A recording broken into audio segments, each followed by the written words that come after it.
Apa saja sih yang ada dalam teorinya Brunner?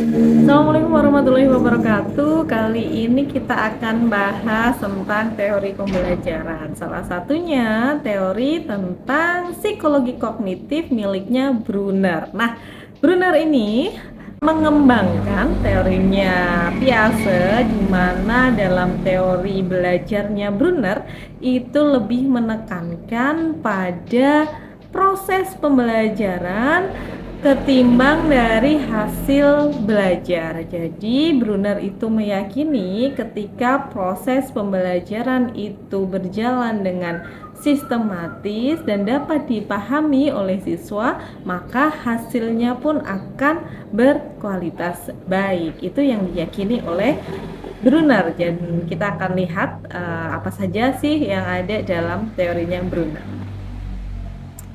Oke, sebelum kita terlalu jauh membahas tentang teorinya, kita mau kenalan dulu nih sama Brunner. Sebenarnya Brunner itu siapa sih? Ya sedikit lah ya kita mengenal dia. Jadi Brunner ini memiliki nama asli Jerome Seymour Brunner yang lahir di New York pada tanggal 1 Oktober 1915. Dikenal sebagai tokoh kognitivisme karena lebih dari 45 tahun mendalami psikologi kognitif. Beliau alumni dari Universitas New York dan mendapatkan gelar BA dari Universitas Duke pada tahun 1937 dan mendapatkan gelar PhD dari Universitas Harvard pada tahun 1941 di bawah bimbingan Gordon Allport. Kemudian pada tahun 1950 mulai tertarik dengan sekolah-sekolah di Amerika Serikat.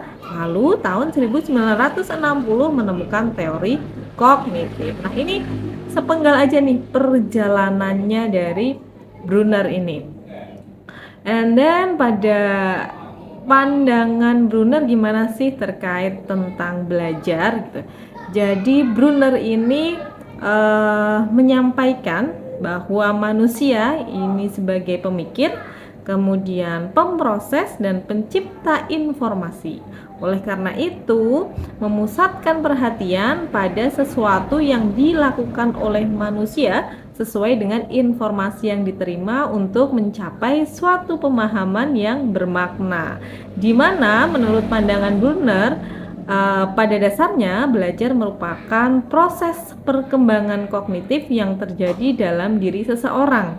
Ada 3 proses kognitif yang berlangsung saat belajar. Yang pertama yaitu proses memperoleh informasi baru, kemudian yang kedua proses mentransformasikan informasi, dan yang ketiga proses mengevaluasi atau menguji relevansi dan ketetapan pengetahuan. Gimana sih caranya kita mendapatkan atau memperoleh informasi? Tentu bisa didapat ketika kita membaca buku, kemudian ketika mendapatkan penjelasan dari guru, terus juga bisa kita dapatkan melalui audiovisual. Nah, setelah memperoleh informasi, kemudian transformasi informasinya bagaimana?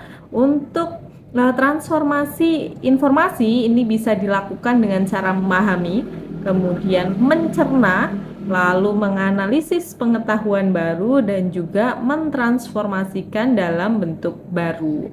Kemudian di sini ada proses evaluasi dan juga menguji relevansi. Ini tahap ketiga ya, di mana mengevaluasi atau menguji relevansi dari ketetapan yang dilakukan untuk mengetahui benar tidaknya hasil transformasi. Evaluasi ini kemudian dinilai sehingga nanti dapat diketahui apakah pengetahuan yang diperoleh dapat dimanfaatkan dan ditransformasikan untuk memahami gejala-gejala lain. Nah, itu menurut pandangan Brunner terkait belajar. Kemudian bagaimana implementasi teori Brunner dalam pembelajaran? Menurut Brunner, supaya pengetahuan mudah ditransformasikan oleh siswa, perlu untuk memperhatikan 4 tema pendidikan untuk perkembangan kognitif. Yang pertama ada struktur pengetahuannya perlu diperhatikan, kemudian kesiapan, kemudian ada nilai intuisi, dan juga ada motivasi. Nah, yang paling menjadi ciri khas dari teori Brunner ini adalah tahap perkembangan kognitif.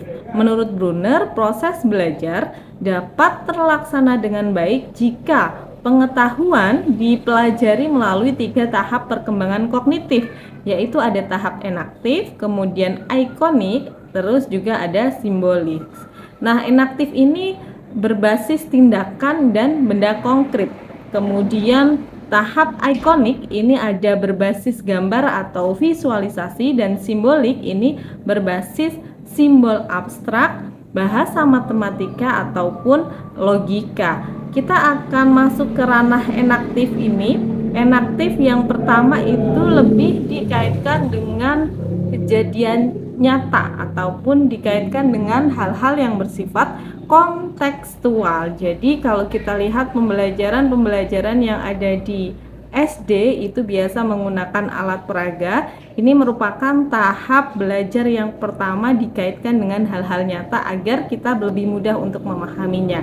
Kemudian setelah dikaitkan dengan hal-hal ataupun benda nyata di lingkungan kita, kita bisa melalui tahap kedua setelah enaktif, yaitu ikonik.